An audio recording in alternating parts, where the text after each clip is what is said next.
Welcome to SOVL. SOVL is a turn-based strategy game that features kind of medieval-styled armies smashing into one another, but incorporating kind of mystical elements. So you'll see the rank-and-file spearmen and bow and arrow guys at the back, but in between the regiments there'll be trolls and dragons flying around. If anyone has any familiarity with Warhammer Fantasy Battles, you'll be right at home. It's almost a kind of simulation of those games. Or if you don't, then no problem. It's a relatively simple game. You'll pick it up very quickly as we go along. Now, as you've seen from the title and thumbnail, we'll be playing a faction near and dear to my heart, the Reptilian Kingdoms. Near and dear due to me being a Lizardmen player in the tabletop. And of the two characters, we'll be going as the Newt Priest, as we played the Saurian Warlord in the past. This will be on difficulty 5, so enemies will have the opportunity to rally. We'll cover what that means in a moment, but it's a crucial difficulty that massively ramps up the challenge we'll face. That's about everything we need to get started. Okay, come to the most important selection we'll make throughout the game, our 2 starting units. Now this is going to be an overwhelmingly oriented newt run, so we're not going to go with the big dinosaurs this time, it's all small lizard boys. So we've, the Newt Priest we start with comes with a unit of Braves, but in this case I'm actually going to double up and take a second unit of Braves. There's a specific reason why I'm doing that, and we'll see as we get later in the campaign. As for our second choice, well, the only one of these 3 that has any newts on it is the Triceratops, so bruisers that we're definitely not taking the riders, that doesn't fit at all. Bruisers you could in theory argue because they kind of work like Proxigor, so the big ones mingle with the little ones and they work in tandem, but I like the synergy and the completeness of having all technically skink units. I say, so that's a good point. If you hear me call newts skinks throughout the playthrough, that'll be my Warhammer Fantasy training kicking in the back of my brain. They're effectively treat them as the same thing. Okay, so have a look at our starting map here. This is the battle map we'll be fighting our way through. Our objective is to move left to right while making our way through these stopping points and eventually arriving at the boss and then moving on to the next act. So we'll quickly go over the legend and what we're doing here. The crossed swords are battles in which your army, i.e. this, will face up against an enemy army. In exchange you're rewarded with experience for your troops and gold at the cost of potentially sustaining casualties. So the objective as we make our way through, of course, is to amass as much gold as possible. Why do we want gold, you ask? Well, we need to spend them in these armories. Armories are the equivalent of shops where we can buy new units for the army or improve the ones we already have. So we make through, generate as much gold as possible, and specifically avoid dying, because at the end of each battle you're given the choice of either healing a unit or taking additional gold. So get through whilst sustaining minimal casualties and spend as much as possible. Elite battles, these sword downs are the equivalent of battles, just harder in exchange for more gold. The question mark dice are random events. Difficult to describe what you'll see until we actually get into them, but like a dozen different things can happen. You could find a group of mercenaries who will join you at the cost of some cash, encounter a forgotten tomb. You could risk sending your guys in to pull treasures out, but they might die, things like that. So we'll do a couple of them as we go through the campaign.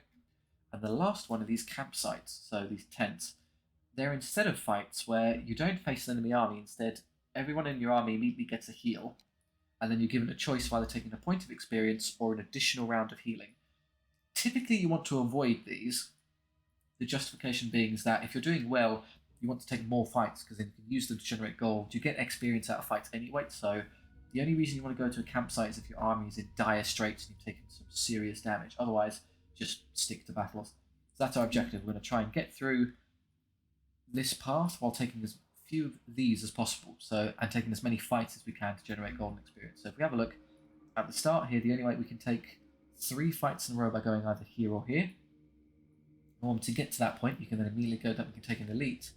The downside to that is we then go straight into a camp, which is unfortunate. So we take 1, 2, 3, 4, 5, 6 fights that way, or we can go this way.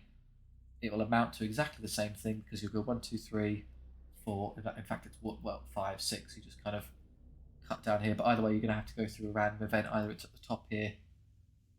Well, I guess you can skip if you came up this way, you would skip the campsite in exchange for an extra random event, but then you lose the elite. So I think random events are very, very hit and miss. They can be fantastic and get upgrades, or you could just counter a mercenary you don't want to purchase and then you move on. A complete waste of a spot. The campsite at least represents some value. I'll get XP for my guys and a bit of healing, which is not entirely untoward after an elite. We might have taken a bit of a kicking there, so I think that's reasonable just as a one-stop. So we'll go this way down here, take our hard battle, rest, and then we'll continue on taking a bunch of as many fights as we can in this direction. Nice, we can have a quick peek at our army. I'm playing on a beta version of the SOVL build, so that allows me to see all of the little models of my kind of 3D guys. To access this, all you have to do is right-click on the game in your Steam library, go to Properties, go to Betas, and swap the beta to the Test public branch, and then you'll get to. Otherwise, you won't see these. You'll just see the squares and some symbology. And there you go. We can see we've got our Okotl Fireborn and his accompanying his raiders, his Newt Braves. So we'll go over what these stats mean the moment we get into our fight. A second unit of Braves and a Triceratops, the Ancient Crusher. That's what we're fielding. We're starting with. So let's get started up here into our first battle.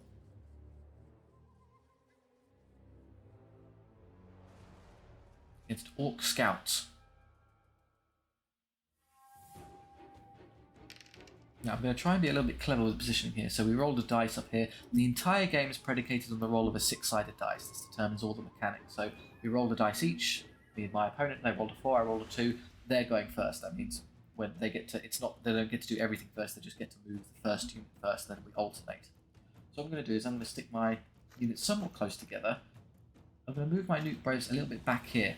Now the reason I'm doing this is that they'll have, typically when you face these early forces, what you have a block of infantry and maybe a second one if it's low tier, and then there'll be either a ranged unit, so something like a bow and arrow squad shooting at you, or a fast cavalry piece. Now to anticipate the fast cavalry piece, what you can do is you can put your guys on the side and move them backwards. The benefit of this is that if they do have anything there, they'll come all the way forward to try and catch you and charge you, which then makes it very easy to catch them in the side with a unit in the middle. So we're going to do this. This should, in theory, make it quite easy for me to get my Triceratops into a position to catch them. No matter, so whatever flank they're on, the AI will pick a target and beeline towards it without considering themselves being flanked. So we can do this as a... So yeah, exactly what I thought. We've got a unit of boar riders here, so that's Orc Cavalry. They're on pigs, I know, but you get the gist. So they've moved to there, and they've immediately reached my Braves. So what I'm hoping is that the Triceratops is close enough. I suppose I should explain. The two most important keys, in fact the only keys you'll be using when playing SOVL, are the X key and the C key. What do they do? Well, if you hold the X key down, you can see these blue areas appear in front of your troops. This is your charge zone. So if anything at the end of the combat phase, at the start of the charge phase, is within this zone, if there's an enemy there, you'll be able to declare a charge against them. Simultaneously, if you hold the C key, like so, you can see the enemy's charge zone. So if we stayed here and didn't move, then we'll go through the strategic phase. There'll be no combats in the first round because no one's tied in combat, and we'll go to the charge phase and then declare a charge. So if you don't want to be charged, get out of that zone.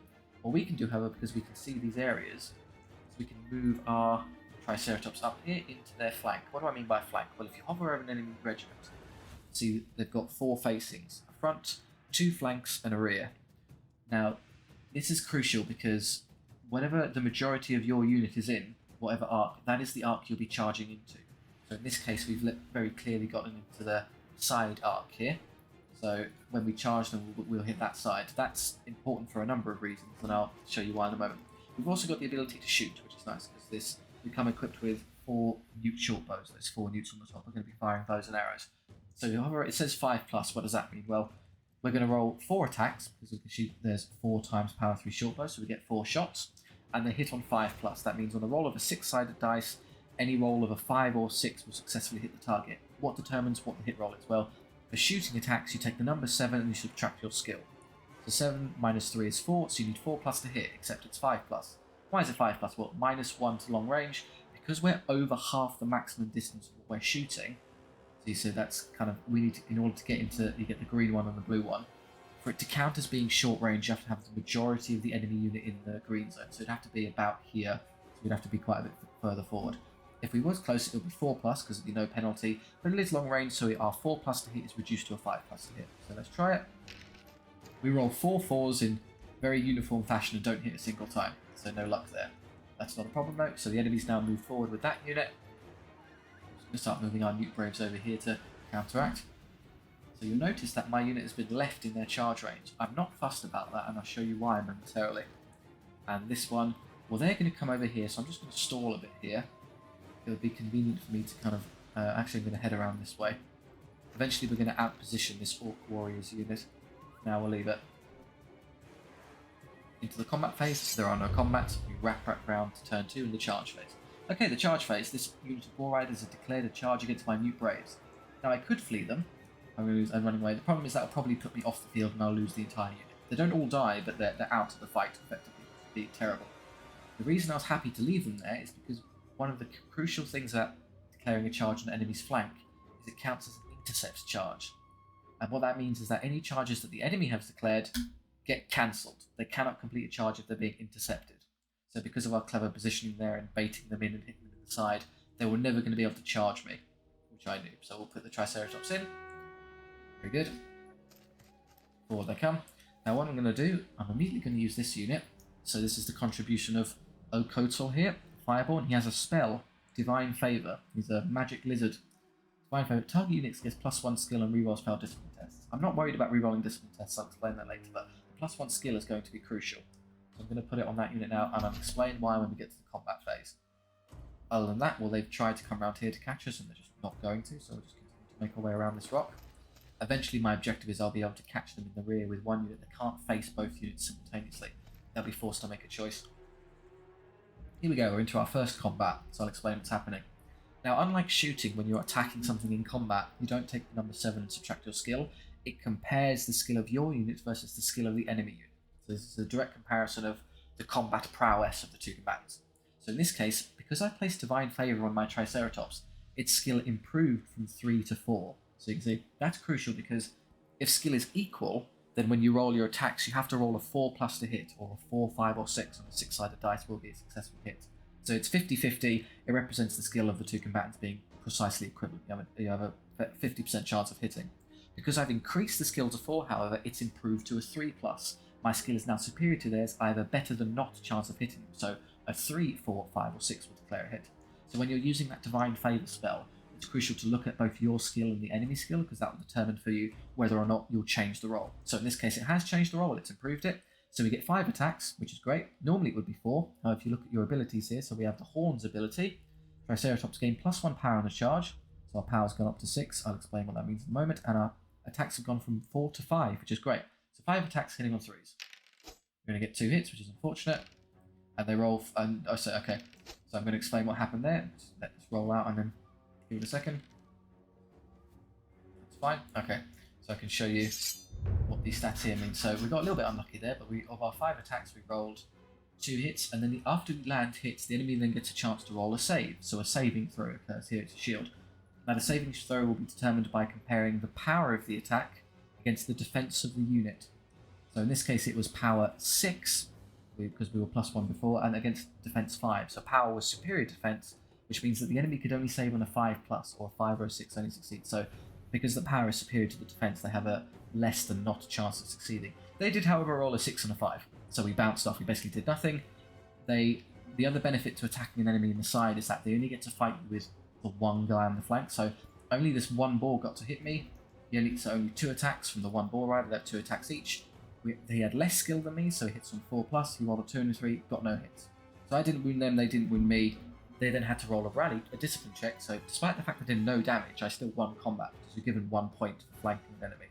So a discipline check is just whatever their discipline is minus how much they lost by.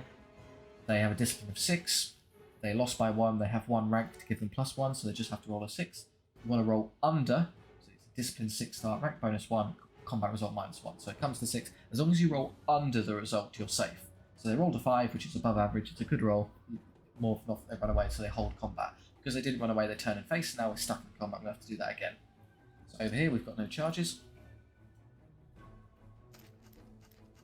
They're going to come around this way. That's fine.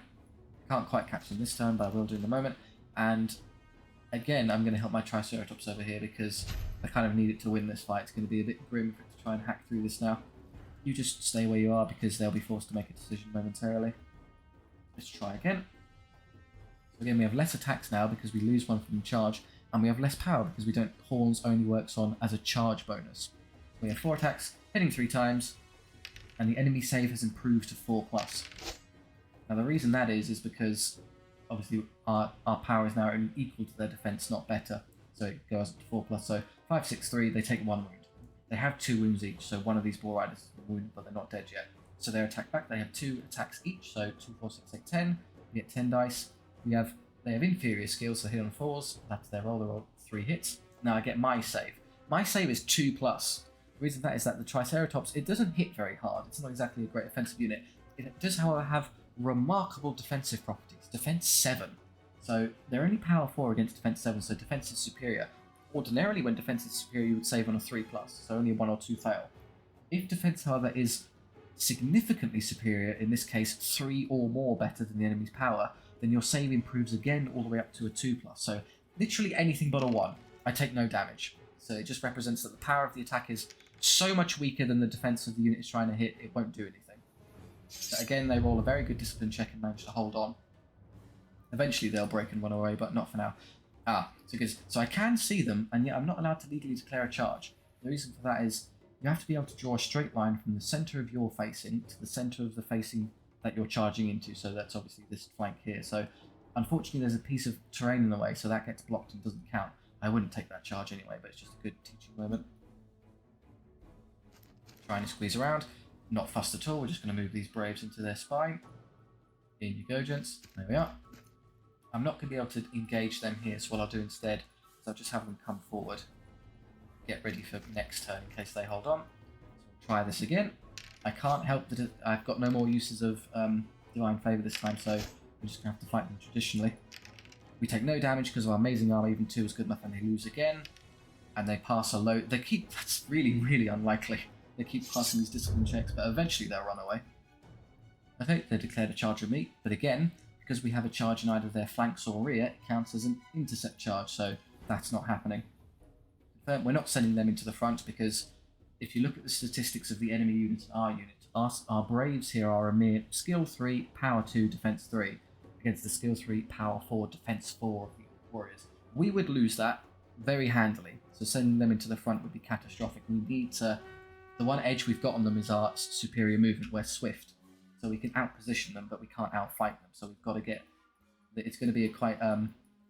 The run is going to have to be quite delicate with how we play this, because we need to play around the fact that our bulk here, our Newt Braves, aren't particularly potent frontline combatants. They're swift, light infantry, and we'll have to be treated accordingly. We're leaving this unit here because in case this unit holds on, they'll turn around, in which case I can then declare a rear charge. So we'll leave you exactly where you are, and go back to this combat again. So it's quick. So we've seen this a couple of times now. So what I'm going to do is I'm going to hold spacebar. Holding spacebar allows you to kind of fast forward through these quite quickly. So we do no damage, and we take a wound, so we actually lose this time, but we hold. So around and around we go, and here we go. So we get 10 attacks because you get whenever you're fighting with infantry bots like this, you get 2 ranks. So unless you have spears, in which case it'd be 3, but just 2. So 1 attack each, so 10 attacks. We have equal skills, so 4s to hit. 5 hits, perfectly average, and then they save. They have better defense than my power, but they roll badly, so 3 die. So it's going to be quite hard for them to save, because orcs have good statistics generally, power and defense, but terrible discipline. So usually they'll run away if you give them a prod in the back, which is why this has been bizarrely unlucky. All 3 times they've rolled a discipline check, they should have run away more often than not, and they've held on every time. So no charge to declare here, we'll just let that go. They've rallied. Okay, so because of the difficulty we're playing on, enemies have the opportunity to try and rally. So I need to make a decision. Who am I going to send into their back, either this squad or this squad? Well, between the 2, that's 10 attacks from Newt Braves, or we could have 9 attacks from Newt Braves and 2 attacks extra from the Priest. Technically, that's slightly more damaging if we do it this way around. We just get 1 extra attack, and I believe his statistics are basically the same as theirs, yeah.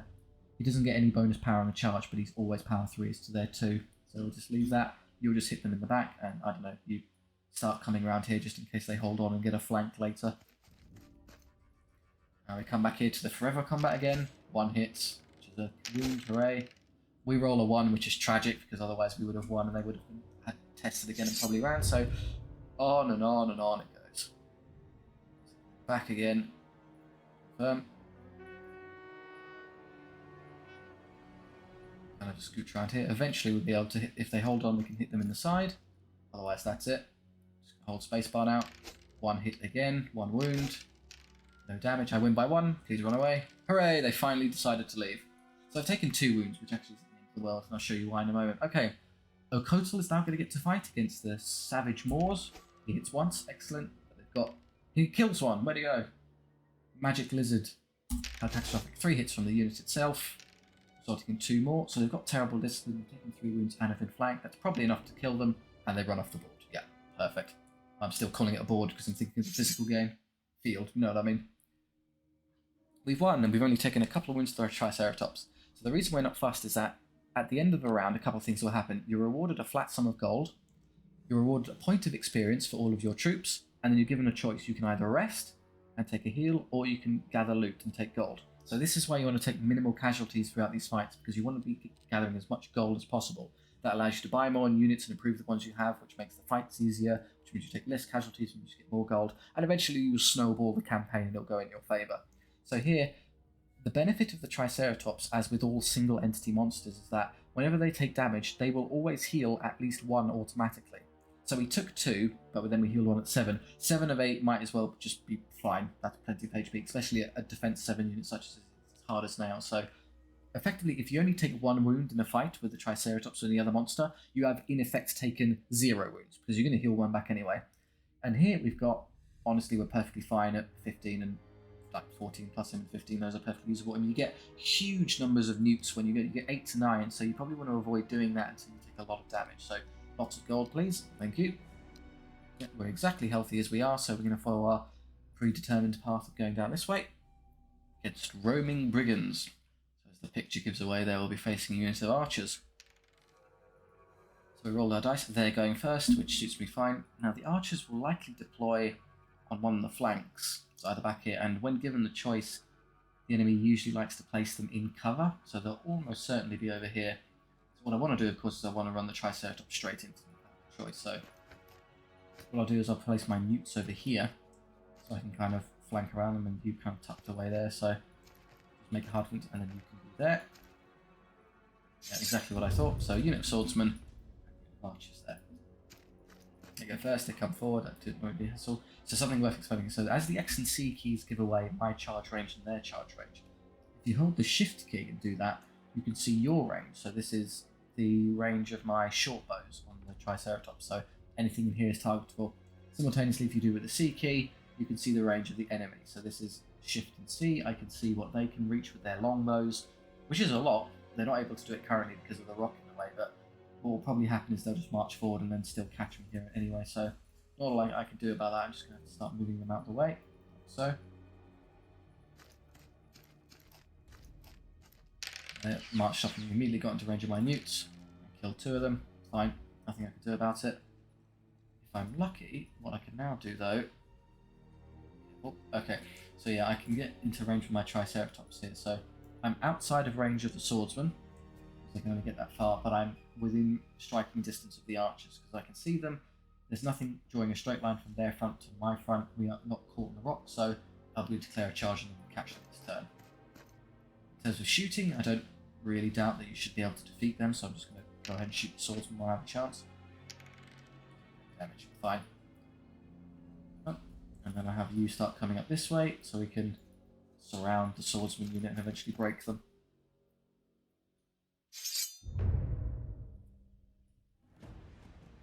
So yeah, take that charge on the archers now. Smash. Forward they come, that's fine, so I'm going to start getting around. Eventually I'll get one of these 2 units into their back, they're not going to be able to cover both sides. And I'm definitely going to divine favour the Triceratops, because going from skill 3 to skill 4 puts me over their skills and improves my hit chances. Okay, and here we do not want to fight a unit of Imperial Swordsmen head on. Again, if you look at the stats of skill 3, power 2, defense 3, skill 3, power 3, defense 4, they have better power and defense, they would just win. We're not winning that combat, so it's time to get a bit further away from them. So they will do. Eventually someone will get them. Here we go. I go from 4 attacks to 5 because of my horns, and I hit on 3 rather than 4 because I've improved my skills. So we do 2 times, just a bit disappointing. They roll double 6. Okay. It's a draw. Amazing.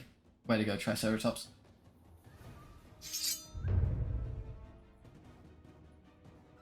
No charges here. Yep.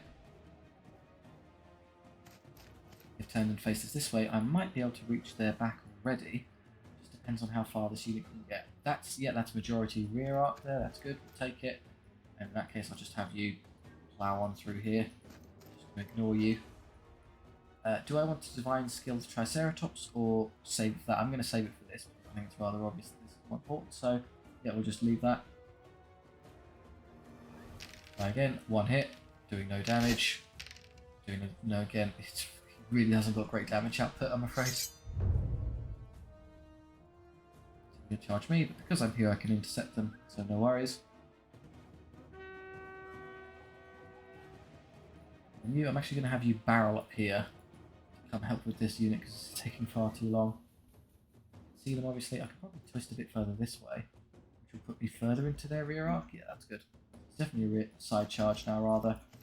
Flying skill the Braves, Sun Hunters, and we try again. 4 hits this time. Okay, let's do some real damage here. Double 5. This is going to be the turn you roll a bunch of 1s, so we still don't win. Just take a load of damage for no reason, really. Here we hit rather nicely, though. Killing 2, so 2, and then they can't hit back. They should run away more often than not. Yes, they do. Actually, 7 is in their favour, but never mind.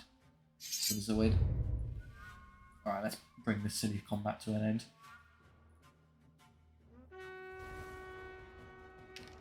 They rallied because they had overwhelming odds of doing so.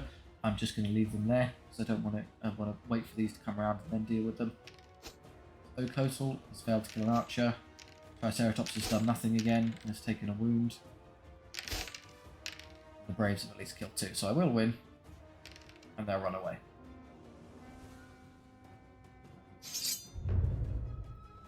I'm going to stay on them with these. Kill them out and have the Triceratops come over here to help me with this.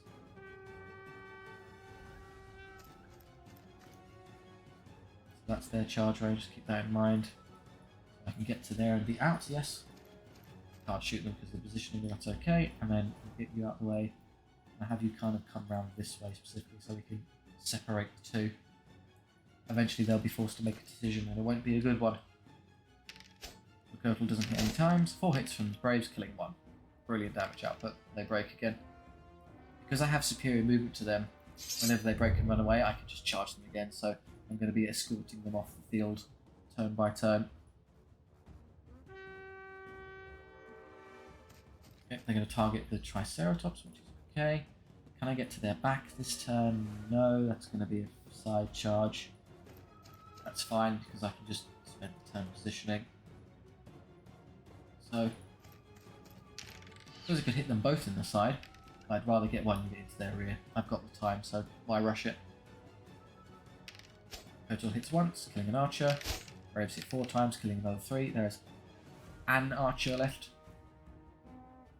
Yeah, again, they're not going to come back here to help with combat, so we might as well just put them in there to finish them.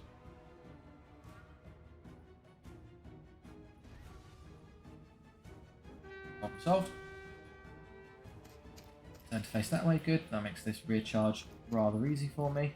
This one, we're going to shoot them before we move, which is pointless behind.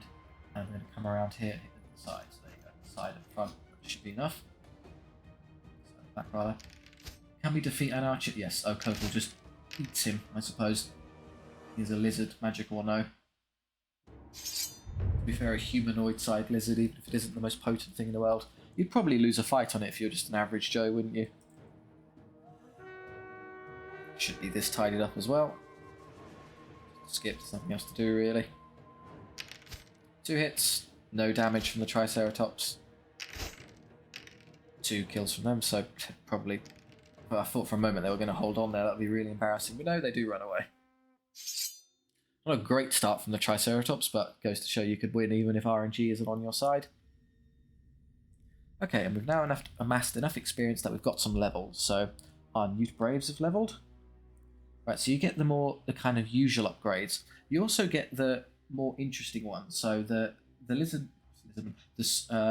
Reptilian Kingdoms are a faction that massively benefits from gaining XP and leveling things because they have some of the more interesting upgrade paths. So they have these aspect upgrades. So Jaguar aspects, so permanent gain of movement and ignore difficult terrain. We're already pretty quick, so it's nice to have, but it's not super necessary. So and the replenishment means that whenever you press that button, you get 50% more. We can already get 8 to 9, so that would move us to like 12 to 13 or something silly like that. You don't need that much replenishment. So I'm going to go with the unit size. And our Triceratops is leveled. Interesting. Raptor aspect. So any wounds you do to a target end up dealing 2 wounds. Which, given that we'll be using you to kill cavalry a lot, is probably not a bad idea. This is going to be the anti-monster, anti-cavalry thing. That's what we're going to throw it into. So looter is when you press the gold button, then you get +5, and discipline is extra discipline. So you're going to go to the raptor aspect. Unit gains lethal attacks, double wounds to multiply. So to be clear though, that doesn't mean when you hit an infantry unit you kill 2 guys per hit. Specifically when you're dealing with multi-wound monsters or cavalry and things, 2 wounds, your wounds will then be doubled. Otherwise it's the same.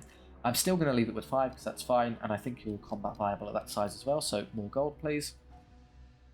And then here you have to make a choice. I think, as we decided, we'll be going down this way because it gets me into this path, which is good.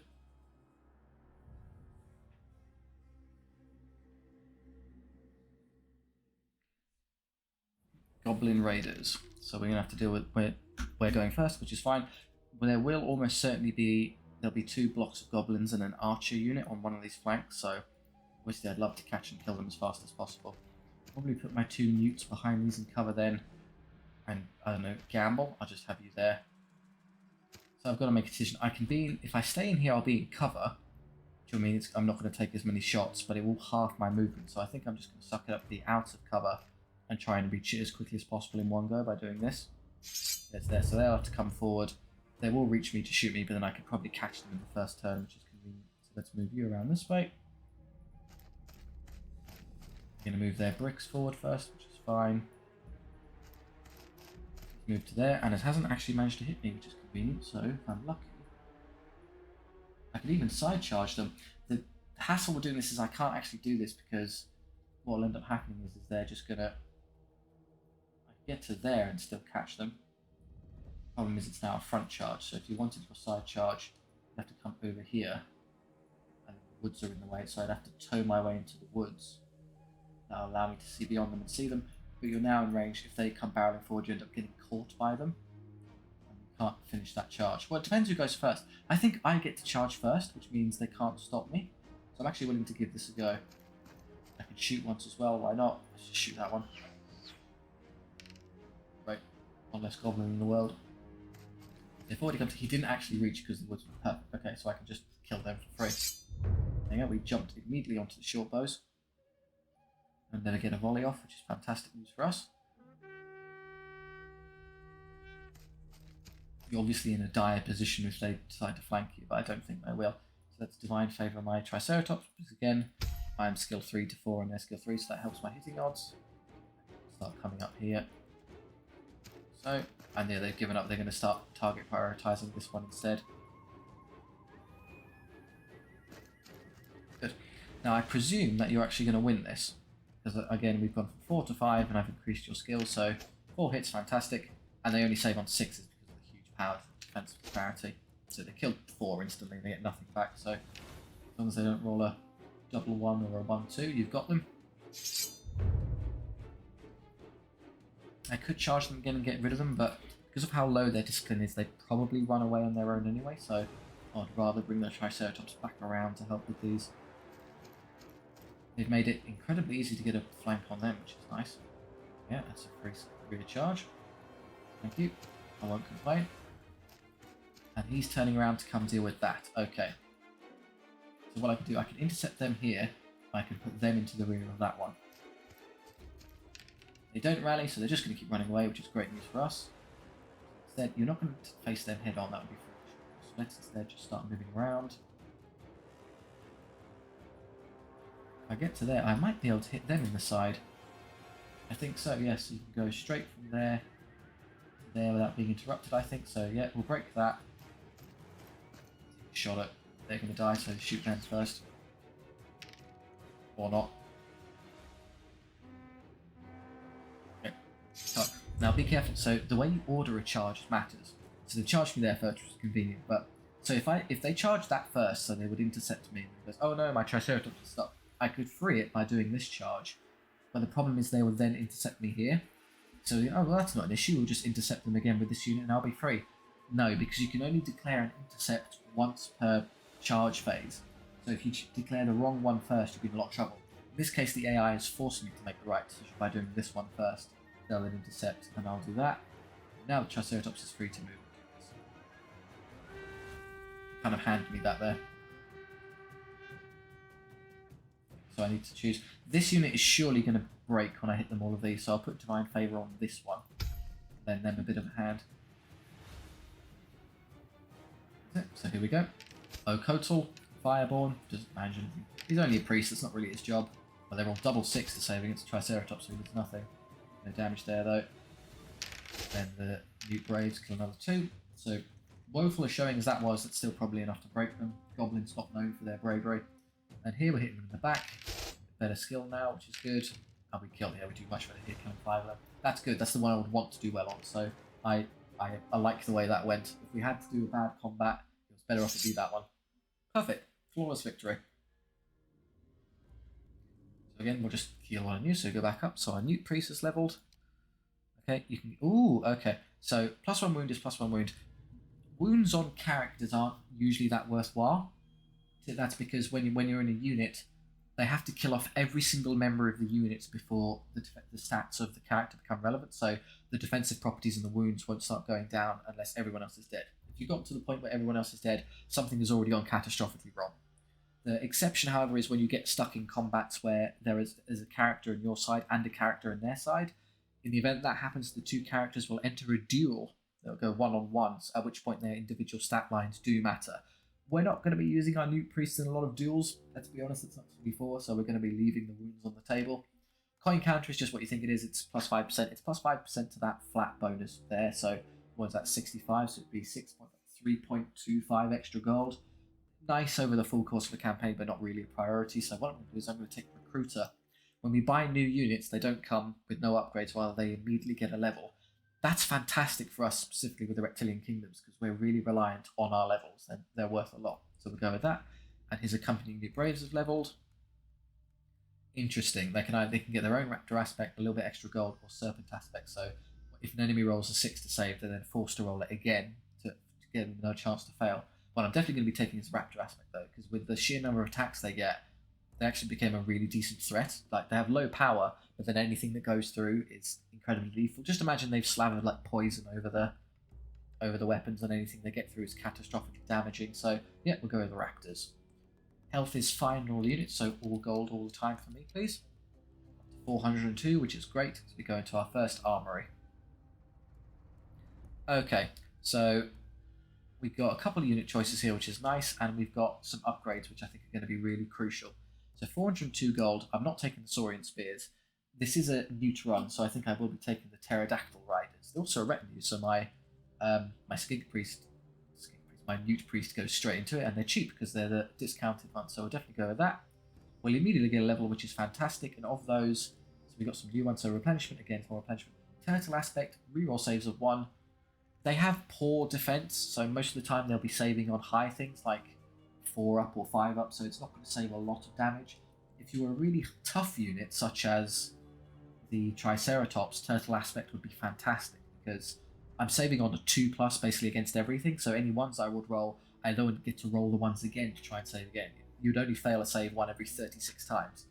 So for these two, I'm actually going to take the Salamander aspect, so any chip damage I take any time I take a wound. As long as I don't lose a whole Pterodactyl, I'll just heal him back to full anyway, so that's nice. These would be 2, 3, 3. I could take the Jungle Swarms, which is nice when we play a whole lot of snakes, but I would rather take a bunch of upgrades. So there's a crucial upgrade here that I was saving for I knew I wanted, the Javelins for the Newt Braves. So they don't do a lot of combat damage, but they've effectively now turned into a skirmisher unit. So I'll show you why that was absolutely crucial.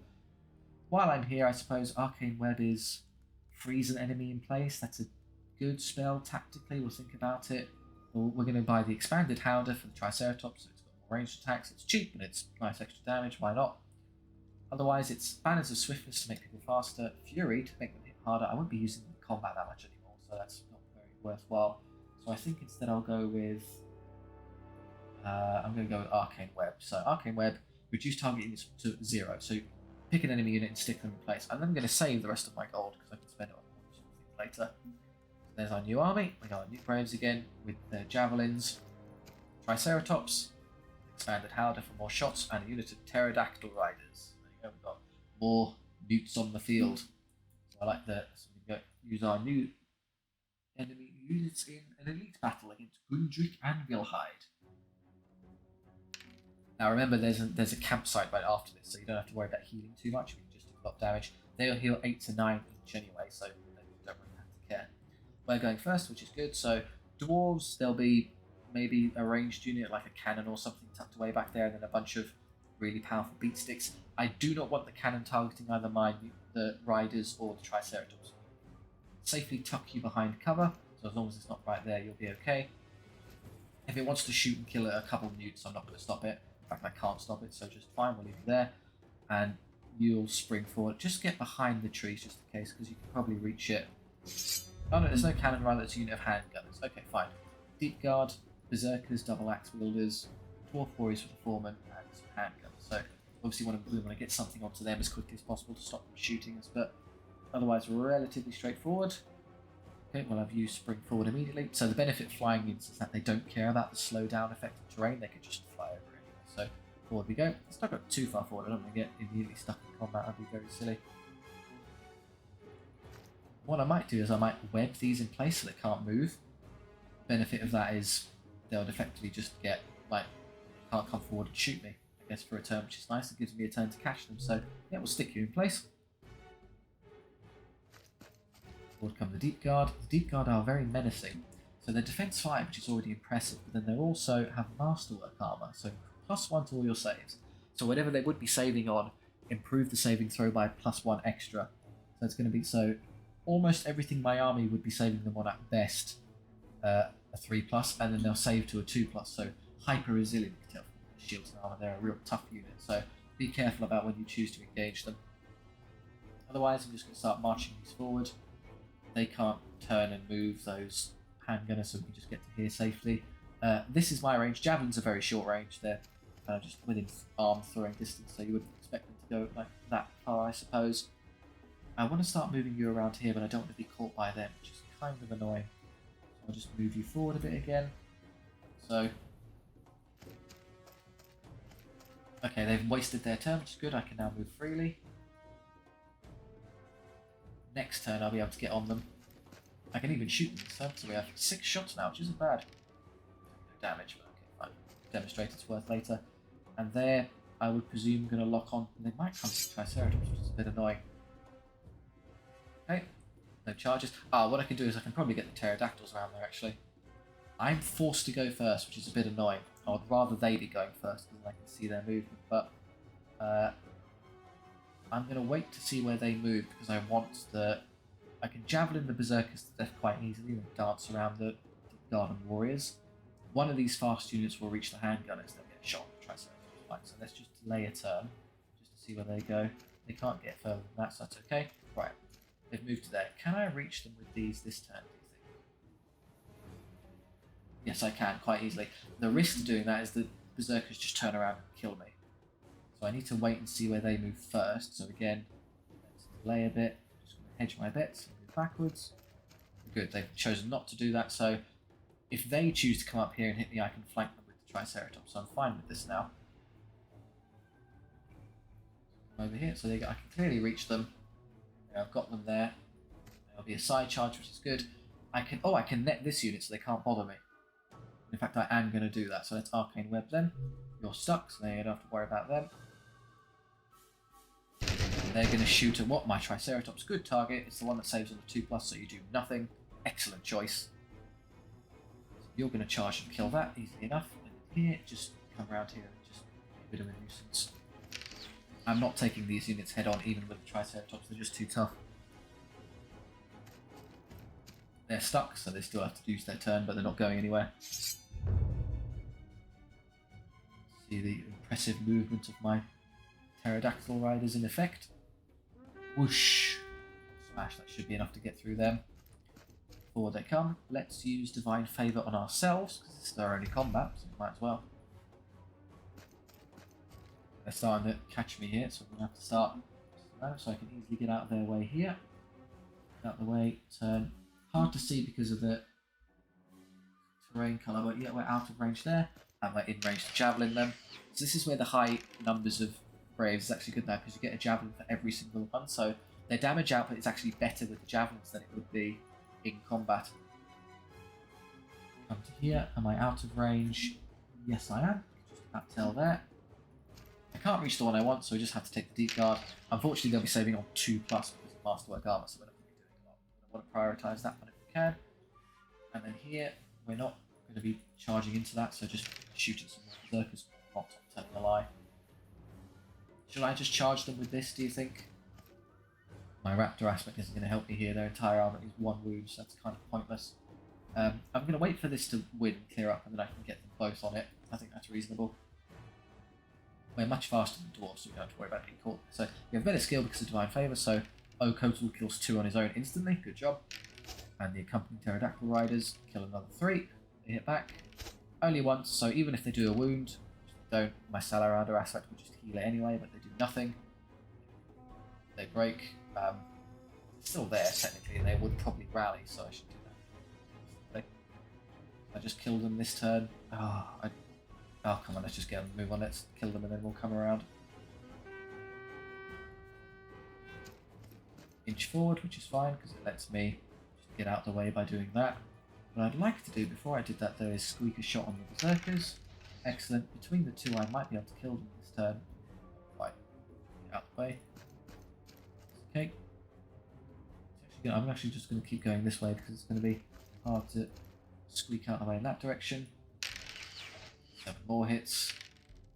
Oh, that's it. We wiped them. Perfect. Excellent. They had a terrible roll there. Okay, good. Problem solved there. So we'll just start shelling our way into the deep guard now. You're inching your way towards me. How intimidating. So this is the real benefit of the Newt Braves. They're not really a dedicated combat unit, I'm going to be honest. They're more of a skirmisher once you get their javelins. So if you're thinking Warhammer, think skink skirmishers, not rank and file skinks. Do I want to Divine Favour this unit? Probably not. That's a bit of a waste. Let's just leave it. Kotal kills another one. I left a couple hits on the table there, but whatever. There's 1 left. She'll hold into combat now and force me to spend another. Yeah, I'm going to be stuck here for another turn with this one guy. Fine. Can't possibly kill one of us, so it's not the end of the world. You're very menacing here.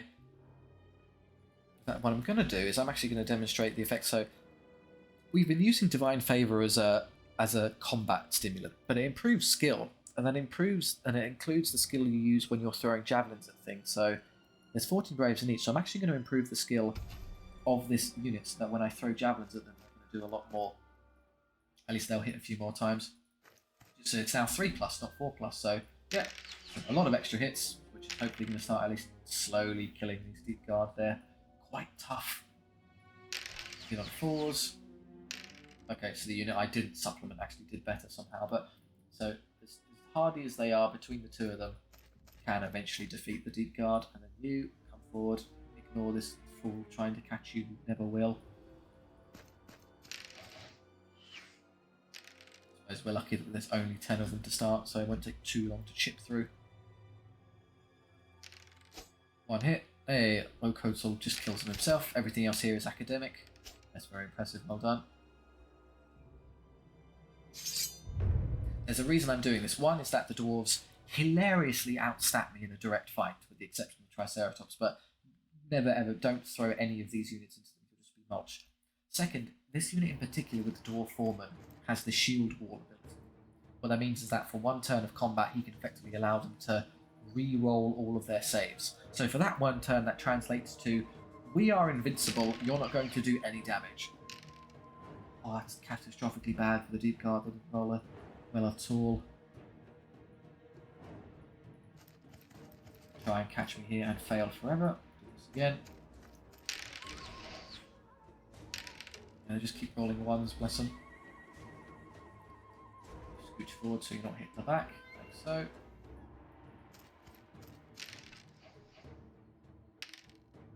Next turn I suspect those 2 will be dead. Done. And then you can start positioning your way around here. Now even with a rear charge, I'm afraid they won't be able to, they won't do any damage, they'll basically just bounce off, so then they'll turn and beat you to death. So what you want to do is you want to set up a double charge. The benefit of that is, in the event they hold on, they can't turn and face the enemy unit. They're effectively, because they've been faced from 2 sides simultaneously, they're locked in position, which is great. It means you deny them the majority of their horrid damage output. You're going to turn and face me there, I don't particularly care. There you go, they're all dead. That leaves you marvellously free to come around here. Is that a side or rear charge, do you think? It's probably a side charge, which is what I want. I'd rather... well, I don't think it really matters at this point. In fact, we're not even going to bother getting into combat with them, are we? It's probably redundant. We can just shoot them to death. We have the superiors, but yeah, they're routing this turn. So regardless of what happens in this combat phase, they're just going to give up anyway. So why charge in and risk sustaining unnecessary casualties? Just shoot and scoot is the strategy. He's never going to use his shield wall ability unless you get into combat. So the AI will always hold on to it unless they're locked in an actual direct engagement, which is not helping them in this case. More, and I'm just going to end because even if we're standing in front of them, they'll never be able to declare a charge on me because that's it. There we are. It goes to show a superior mobility force, even with our inferior stats across the board, can just outposition and defeat a mighty army. So the benefit of the elite is you get 100% extra gold up here, so it's just a flat double amount, which is great. And then because we've taken basically no damage and we're about to go into a campsite, heal, heal, heal, gold, gold, gold, gold. Great. Okay, so we come down here because we have no choice. Everyone gets a round of replenishment, which maxes out everybody, so I guess we're just taking XP on everything. Which levels up the Newt Braves. You can also give them Raptor aspects. Ah, that's a crucial... So, do you recall how I gave Raptor aspect to the other Newt Warriors? That applies to the Javelin throws as well. So if we come up against a monster or cavalry with the Newt Braves, they're going to absolutely slaughter it with the Raptor aspect. It's going to be overwhelmingly powerful. And then you wound, an extra attack. Fine. Makes you actually useful in combat, I suppose. Good. Okay. I don't know. I know we've got so many Newt Braves that we probably want to consider stretching units out a bit, having them packed in there like that is a bit, so you can go that far. That's a bit excessive. I think that is sufficient for now. Just a line like this. Have a look at what this random event is. Magical artifact. Your soldiers have found an ancient artifact. Make use of its power or sell it in the nearest settlement. So +1 power to our Newt Priest, and you get to once per battle throw a fireball. That's cool and all, but it's really useful on like melee lords, which I'm afraid he isn't. That's just terrible for us. So yeah, just give us 150 is great. That's more than you get from the flat sum of defeating an elite battle. So yeah, just make us rich. We'll go there. We'll have over 400 for this. But I think that's where we'll leave that there. So we're coming well underway with our Newt run. You can kind of see how it's going to play along. When we go into the next part, you'll be able to see how potent the Newt Braves are. They haven't had a chance to shine yet, but they're actually the MVPs of this army when you kind of see them in full effect with their lethal hits. But yeah, we've got the tanky unit of the Triceratops, doesn't do a lot of damage, but takes a lot of hits, and the fast flanking outlier of the Pterodactyls getting into the back line and keeping us back there. That's pretty much how that film was out. Thank you very much for watching. I do hope you enjoyed that. If so, do like and subscribe. It really helps out the channel. I appreciate it. It also gives a chance for those who haven't seen SOVL, maybe just kind of share it around. It doesn't have much marketing, and I came across the game by a random YouTube video, so the more we share it around, the more we can increase the player base, the more fun we'll have. So do give it a like and subscribe. If you have any notes on the SOVL run, or maybe something you'd like to see in the future, so an idea for a kind of thematic campaign, then please do let me know. I'm always delighted to take feedback on board, or if you just want to chat, that's fine too. Thank you very much for watching. I'll see you next time.